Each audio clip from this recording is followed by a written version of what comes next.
Assalamualaikum warahmatullahi wabarakatuh. Waalaikumsalam warahmatullahi wabarakatuh. Ya kita kembali Ustaz. Jadi ibadah maliyah dalam zakat itu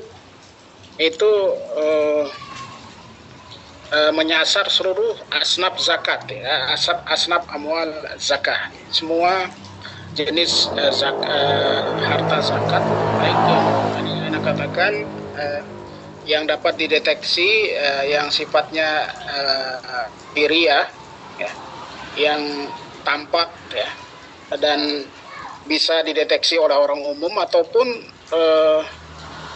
tersembunyi atau batiniah, yang hanya diketahui oleh orang-orang tertentu saja dari keluarga umpamanya, ya, karena yang sifatnya rahasia. Jadi zakat itu disebut dengan zakat harta batiniah, seperti saham atau al-kanz, yang kunuz, ya, yang yaknizuna dzahaba wal fiddata tadi. Jadi berupa emas dan perak. Itu hanya contoh saja, karena sekarang saham-saham atau harta-harta yang tersembunyi itu sangat banyak. Nah, ini dituntut kejujuran dari muzaki dalam ibadah maliyahnya itu dengan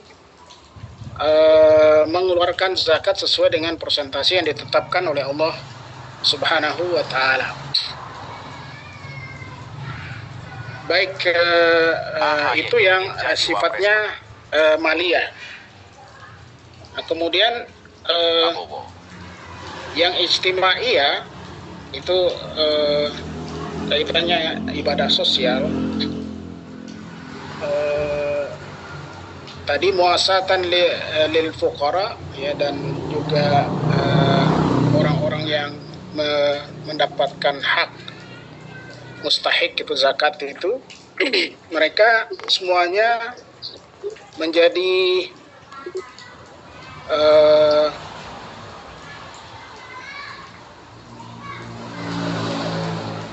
pelaku-pelaku yang bisa mendapatkan keuntungan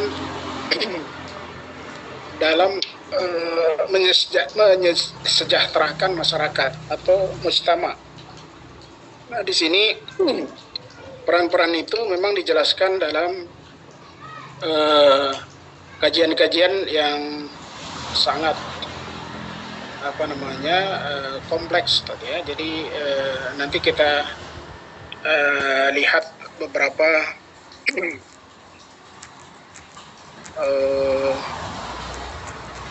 hasil dari kajian-kajian itu. Umpamanya di sini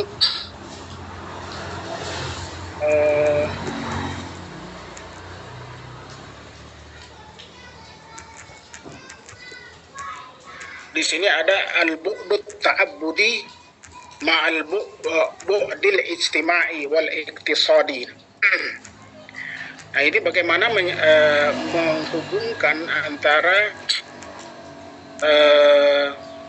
al-bu'dut ta'abbudi,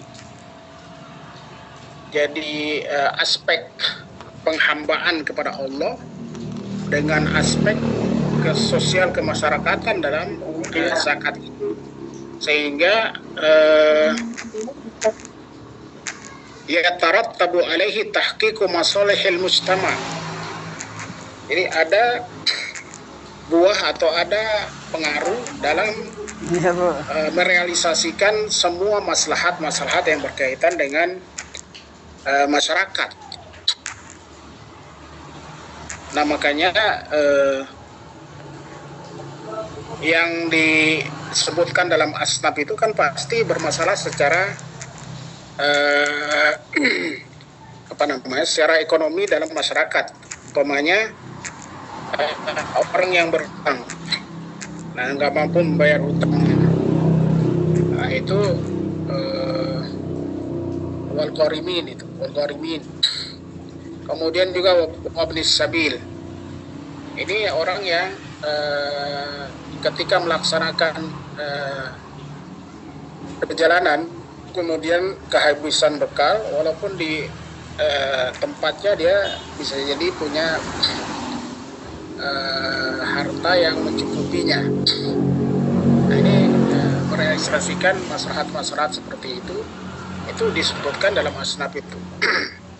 Nah kemudian yang lebih ditekankan itu adalah fi majalil adalah al-istimaiyah wa takaful.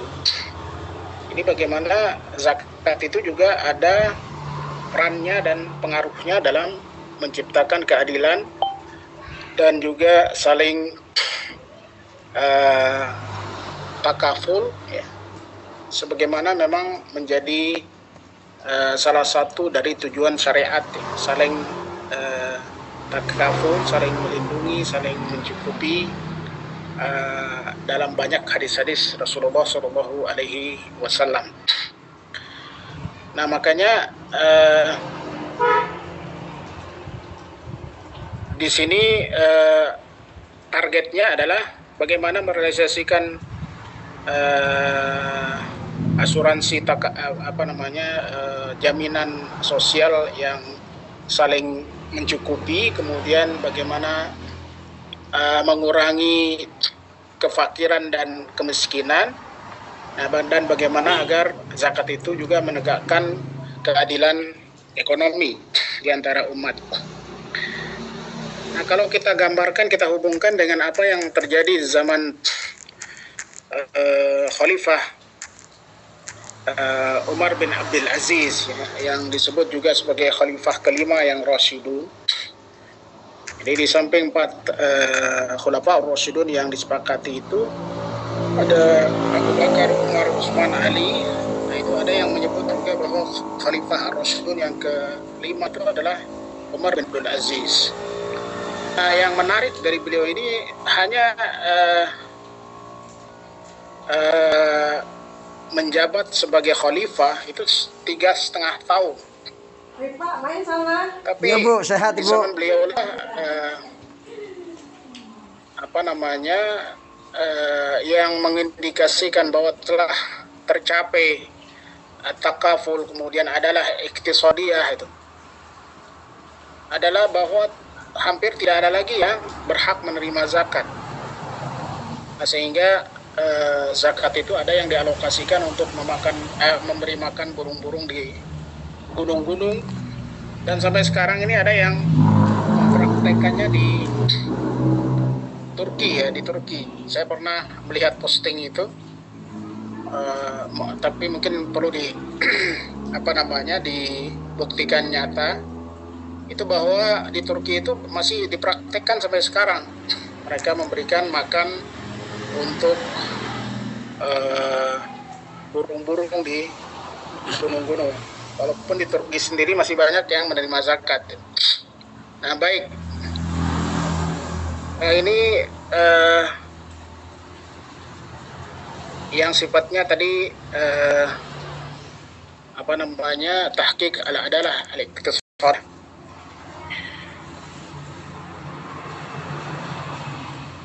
Nah makanya dalam zakat itu harus terhimpun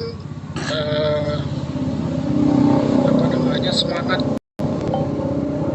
kewajiban al-fard, ya, sekaligus juga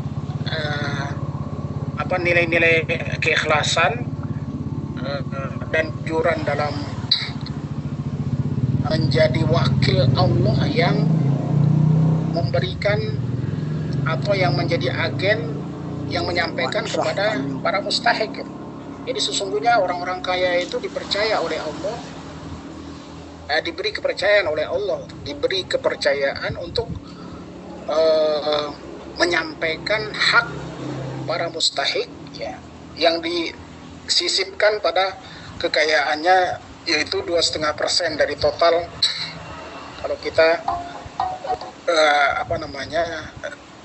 kita hitung persentase dalam harta-harta yang dikonversi dari emas, dari perdagangan, itu 2,5%. Kemudian dari jumlah ekor hewan. Tapi kalau dalam zakat rikas itu bahkan lebih besar itu sekitar 20%, bukan sekitar 20%. Nah di pertanian itu Assalamualaikum 10% dan 5%. Ini dititipkan oleh Allah. Jadi apa arti dari termul? Kesadaran dan keyakinan disertai dengan ikhtiar, itu ketundukan kepada Allah, ikhlas menjadi agen, menjadi wakil yang dipercayakan oleh Allah, diberi kepercayaan oleh Allah untuk menyampaikan kepada amil zakat kalau jadi las dan lain-lain.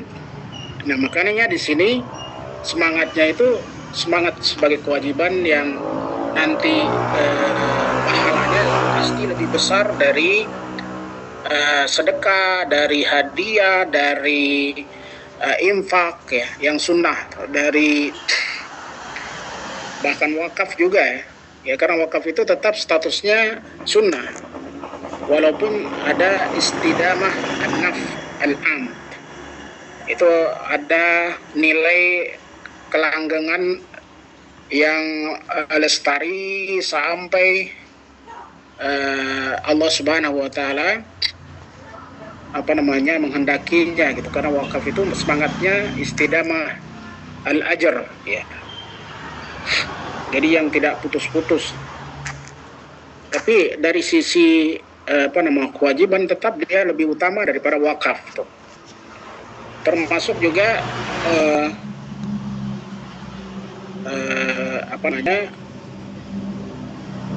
kafarat nazar, walaupun itu umpamanya jadi wajib.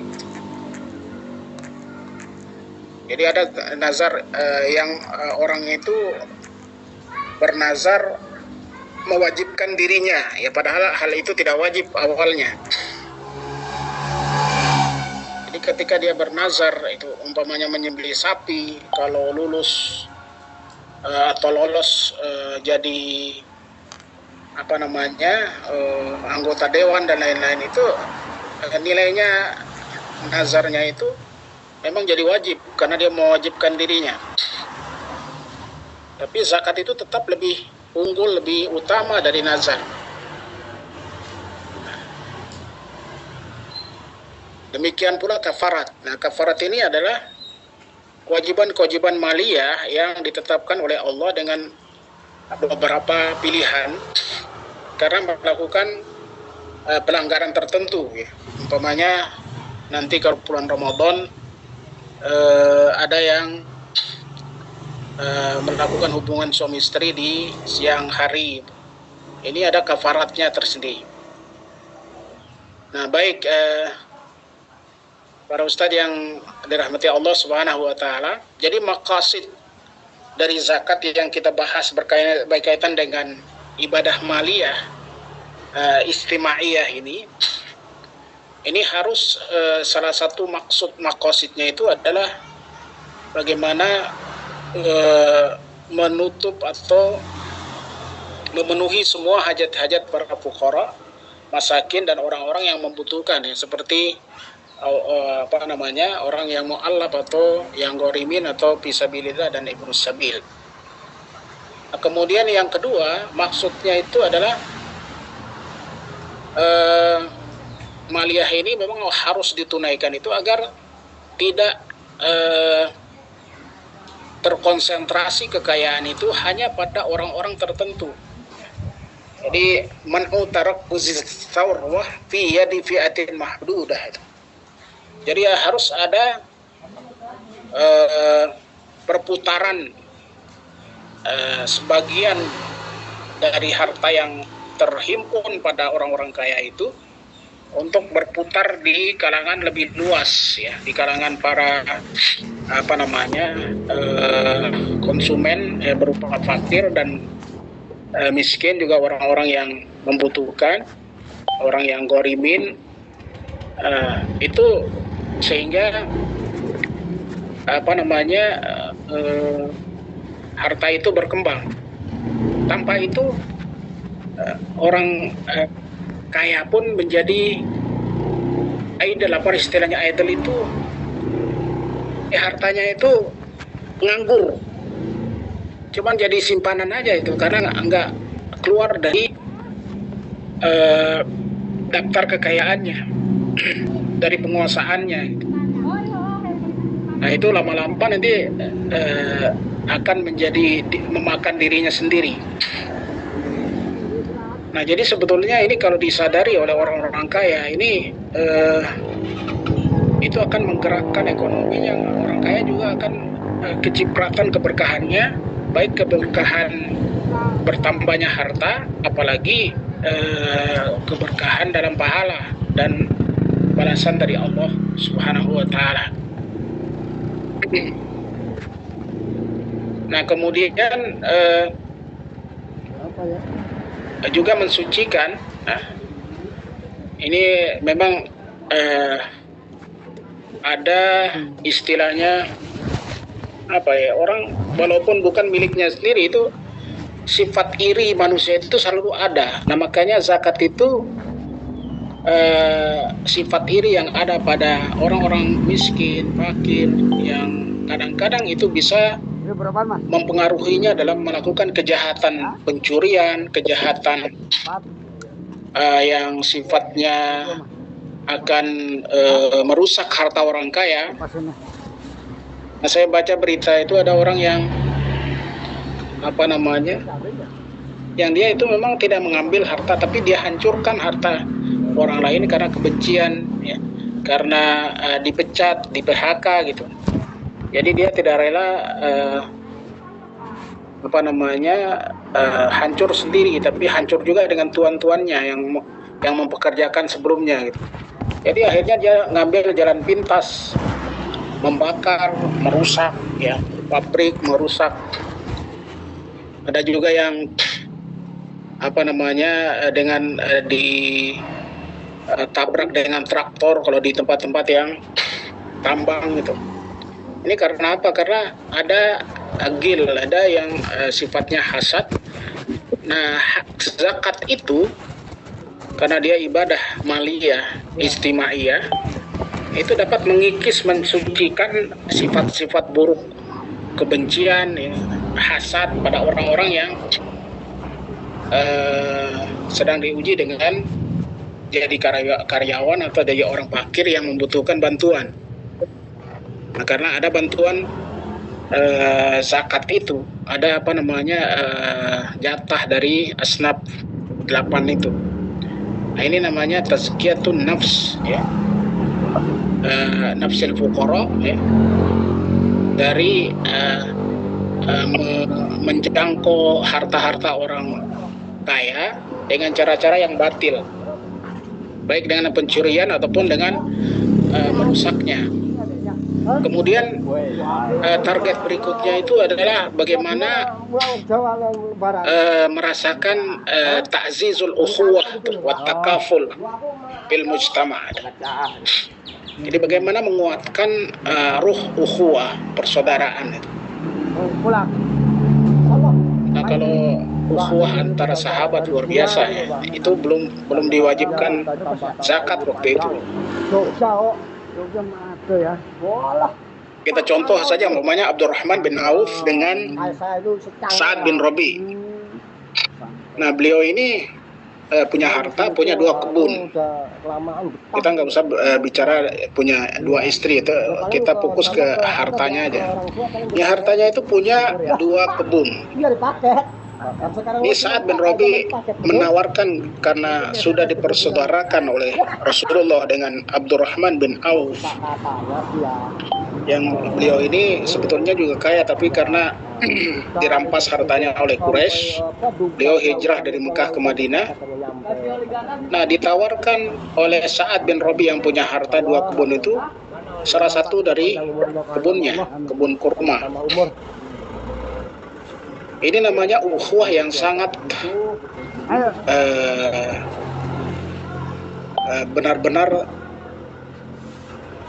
muncul dalam iman, innamal mu'minuna ikhwah gitu. Ini mau Jadi bahwa ketika kita merasa bersaudara dengan orang-orang fakir, miskin, semua asnaf zakat itu Jumat besok mah tuh. itu artinya Kalau Sabtu mah insya Allah saya bisa. kita sudah menyelamatkan saudara kita sendiri gitu. Lebih dari saudara nasab. Tetangga beli terus pakunya. Nah, kalau saudara nasab saja orang rela gitu. Pakunya Di zaman jahiliyah itu ada beli aja lah. istilahnya akilah. Akilah itu kalau Hari ada salah satu anggota Saksono. Situ kan. Itu kan. suku atau kabilah itu membunuh. Yang 5 ya. Nah itu ada kalau membunuhnya karena kesalahan itu ada diat 100 onta. Nah di zaman jahiliyah itu ada kesepakatan akilah itu. Akilah itu Sendiri bisa. ya kayak asuransi sekarang tuh. Itu ruhnya itu. Jadi semua anggota suku itu berbondong-bondong menolong yang pembunuh ini untuk membayar diat 100 onta itu. Ada yang kasih 1 onta, ada yang pokoknya ada keterlibatan ya. Satu keluarga mungkin 1 onta. Kamu yang mayangin. Ini tergantung daripada kekuatan Kamu yang manja. kekayaannya. Ya, ini namanya ukhuwah ya, nasab itu. Itu hubungan nasab saja karena satu kabilah. Tapi kita ini satu iman. Innamal mu'minuna ikhwah. Nah ini ta'ziz al-ukhuwah. Wattakaful fil mujtama'. Nah ini nilai-nilai bagaimana merealisasikan Tunggu ya benar ya. Ada lama telepon nggak telepon? keadilan sosial dalam masyarakat. Punya saya di rumah teleponnya. Baik, Ustadz sekalian yang dirahmati Allah Subhanahu wa taala. Ini sampai jam berapa kita ya? Sehat ya. Ya sudah ya. Orang mana pandat ya? Sepakatnya sampai 1 jam aja atau? Yang punya. Iya, 1 jam dan Oh, ini 1 jam aja dan Oh anaknya. Bisa diingat aja berapa? 0858. Lagi. So kalau mau ada tanya jawab, tafadhol Tat. Baik. Bisa mungkin Lagi 10 pengajian. menit lagi atau 5 menit lagi, terus nanti ada tanya jawab seperti itu mungkin Tat. Baik, baik. Bentar ya. Bentar. Nah, jadi kalau yang kita bahas dulu itu ayat yang Bawa ini ya. min amwalihim shadaqatan Lalu tutahhiruhum iya wa lengkap lah. tuzakkihim Soalnya biha. kemarin Ini nilai-nilai pinjam tukang dibalik. tutahhiruhum itu Tenang. tadi pada Congkelan segala mensucikan jiwa orang-orang yang Iya, fakir tenang aja. miskin dari Takutnya apa yang melampaui batas dalam 0858 berlaku batil terhadap harta kekayaan orang kaya gitu. Tuzakkihim juga Bapak siapa? itu menumbuhkan ruhu al-ukhuwah gitu. Tono. Jadi menumbuhkan Salah keadilan Salah sosial, Ya betul. persaudaraan. Itu HP-nya juga di depan hidung istri, ini lagi dicas. Saya tambah sedikit ya. Jadi Ibu ini berapa dalam ini minggu? Iya, istrinya Bu Imas kan? Betul. Khosais ibadah maliyah Masih istimaiyah ini ngajar kadang masih ngajar di Pondok Kambing. Masing-masing ya.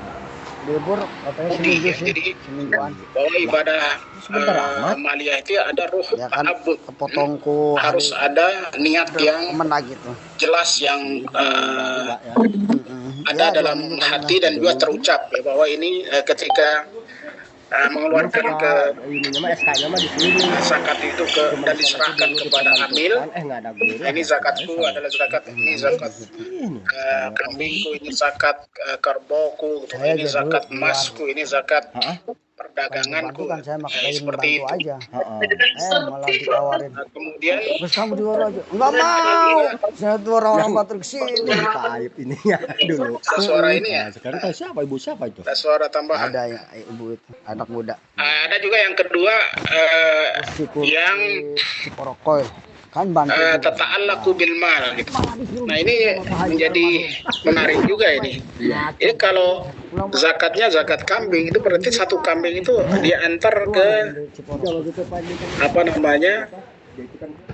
Oh, di prakteknya di zaman Rasulullah itu ya di kambing ada namanya masyiatuz zakat atau hewan zakat ya. Jadi yang punya Baitul Mal. Jadi ada segerombolan kambing itu adalah harta zakat. Ada segerombolan onta. Nah itu jadi zakatnya ya onta tidak dikonversi jadi uang gitu. Nah, tapi sekarang ada yang mengkonversi gitu. Nah, wallahu alam. Jadi inti dari zakat itu kan ada unsur untuk memberdayakan gitu. Jadi kalau zakat kambing diberikan kepada peternak fakir itu, kemudian berkembang gitu, oh, masya Allah gitu. Kalau dia punya keahlian beternak, karena sektor-sektor ini seperti itu harus ditumbuhkan juga sesuai dengan asnaf mal zakat tadi, sesuai dengan jenis zakat mal yang kita dapatkan gitu oleh Laz gitu. Nah ini namanya tobe mali, jadi faktor kehartaan dari zakat itu. Jadi kalau itu zakat pertanian, seharusnya juga menumbuhkan pertanian. Zakatnya zakat tambang juga ada pengaruh terhadap perkembangan tambang. Kalau perdagangan juga ada pertumbuhan dalam sektor perdagangan. Nah ini yang diinginkan nama numu ya, pertumbuhan. Ini sektor atau faktor kehartaannya. Kemudian ada faktor sosialnya. Nah ini yang paling penting adalah bagaimana mu'alajatul muskilat ijtimaiyah gitu. Bagaimana menjadi solusi dan bisa menjadi problem solving ya, dari segala masalah-masalah yang kaitannya dengan sosial. Baik itu karena umpamanya ada beberapa kasus ya, orang tidak menikah karena kefakirannya, maka itu akan menyelesaikan masalah unusa atau kejombloan ya, sampai usia-usia yang sebetulnya sudah layak sekali menikah tapi belum menikah. Kemudian ada juga sektor yang sifatnya berkaitan dengan tujuan-tujuan syariat ya dalam menjaga harta itu sendiri. Jadi jangan sampai dengan orang muzaki itu karena mengeluarkan zakat dia merasa beban, merasa berat, akhirnya dia menyimpan hartanya dan kemudian karena itu dia telah menjadikan hartanya sasaran dari kemurkaan Allah. Jadi makanya harta-harta yang tidak dizakati itu bukannya akan bertambah dan tetap terjaga, tetapi justru menjadi rawan dari ancaman azab dari Allah karena tidak ditunaikan zakat. Atau dia menunaikan zakat itu setelah di bawah nisab dia sudah merasa nyaman aja, lebih baik saya bercukupan aja. Nah itu juga nggak benar tuh. Oh, depannya paling. Sudah dikeluarkan 2,5, nggak nambah-nambah lagi, akhirnya tahun depan dia nggak mengeluarkan zakat lagi karena sudah menjadi hadul kifayah. Berarti dia sebetulnya Ya, mau pagar bapak, mau jaringan, mau kena sipil, Yang terangnya ya, siap. harap terangnya ya. Ini juga mau di ini nih mas saya. Oh kayak gini nih. Ucap. Ustaz, suaranya tidak terdengar kan? Halo. Nah terdengar lagi, sudah terdengar. Mont merah udah dipakai ya. Jadi sampai di mana tadi? Jadi yang penting di sini adalah, saya ulang lagi ya, jadi ada sektor ta'abbudi. Jadi bahwa itu harus ditunaikan karena semangat ibadah. Kemudian ada sektor kehartaannya itu bahwa setiap jenis zakat itu harusnya tumbuh ya pertanian tumbuh karena ada zakat dari pertanian, kemudian ternak juga tumbuh karena ada zakat dari peternakan, terus begitu. Nah, ada juga sektor sosial yang menjadi solusi dan problem solving dari semua masalah-masalah kemasyarakatan seperti unusa atau kejombloan atau kalau wanita itu jadi tidak nikah-nikah gitu ya. Nah, itu karena banyak pemuda yang tidak mampu menikah.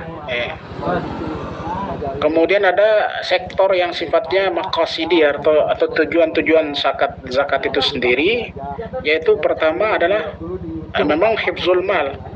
Nah, hifzul mal itu artinya kita menghindarkan harta kita yang halal yang 97,5% ya, itu dari sasaran ancaman azab dari Allah. Ini juga sudah menjaga.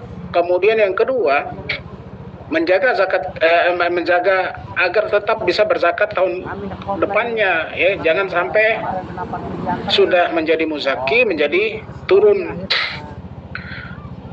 hanya menjadi hadul kifayah atau berkecukupan saja, sudah di bawah 85% 85 gram emas kalau dikonversi.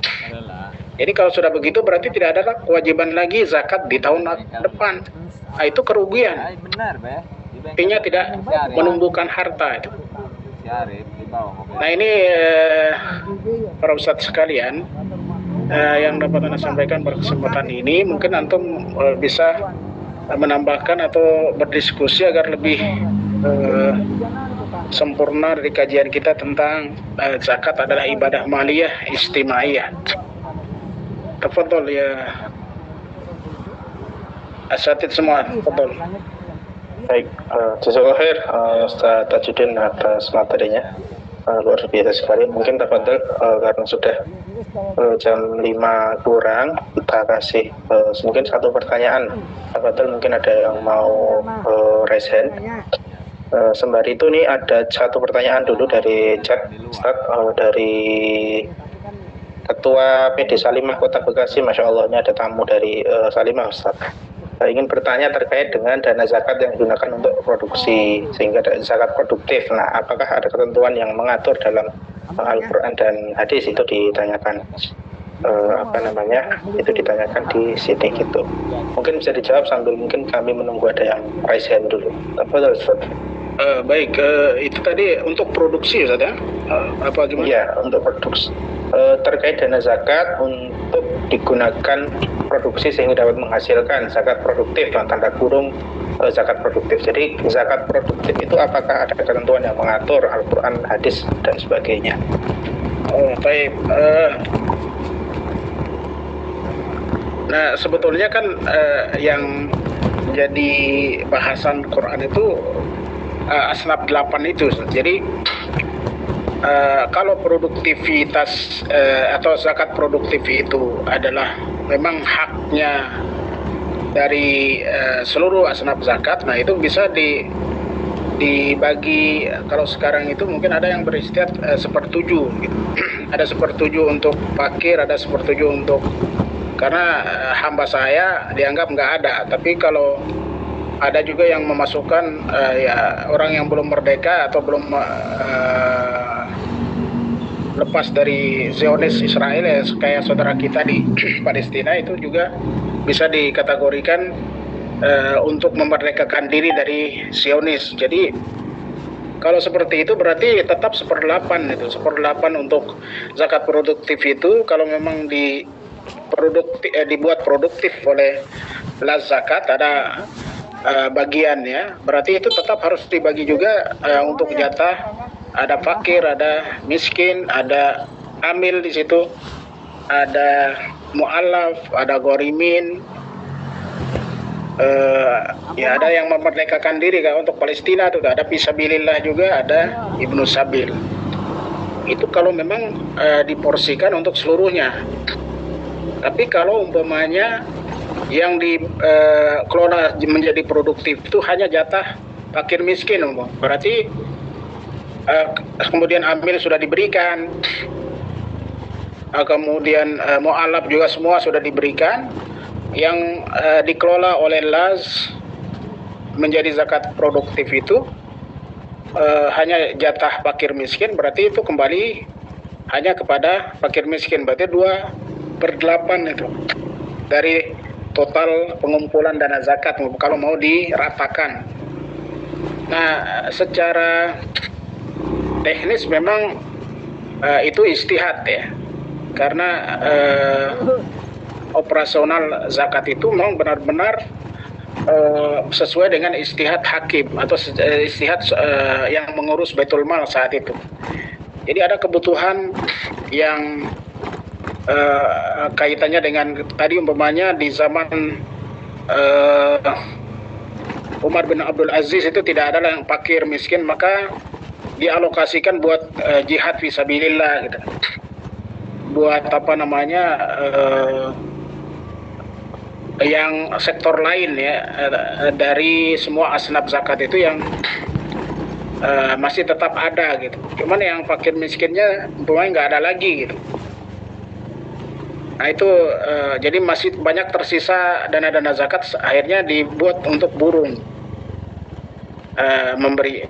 Jadi itu sesuai dengan ijtihad dan secara bijak menggunakan atau amanah dari orang-orang yang muzaki itu.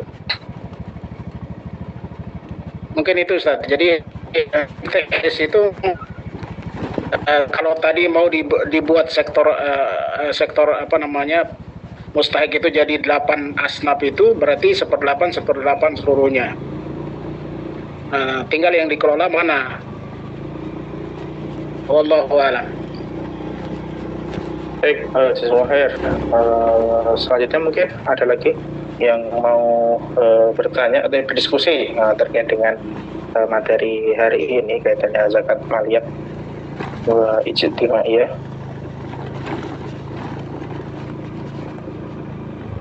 Masya Allah, sudah paham semua Tat. Ini saya juga sakit semua, jadi ini pasti saat jawabannya nggak segera, Masya Allah. Jadi memang luar biasa. Jazakallahu khair. Mungkin jika tidak ada lagi yang bertanya atau berdiskusi, mungkin bisa kita akhiri untuk kajian hari ini. Insya Allah nanti kita akan bertemu lagi di pekan depan di hari Kamis di jam yang sama, sore insya Allah. Semoga kita diberi kesehatan untuk bisa menebar manfaat dan juga bisa bersilaturahim lagi kembali di pekan depan. Begitu, sekali lagi saya ucapkan jazakallahu khair pada Ustaz Tajudin atas penyampaiannya yang sangat bermanfaat. Baik, sahabat sekalian, mungkin kita akhiri kaji fikih zakat kelas nasihat di pertemuan kedua pada hari ini dengan bacaan hamdalah bersama-sama dan doa kafaratul majelis. Alhamdulillahirabbil alamin. Subhanallahumma wa bihamdihi asyhadu an la ilaha illa anta. Baik, jazakallahu khair kepada Ustaz Tajudin dan juga kepada sahabat yang sudah hadir. Saya untuk diri jazakallahu khairan. Assalamualaikum warahmatullahi wabarakatuh. Waalaikumsalam warahmatullahi wabarakatuh.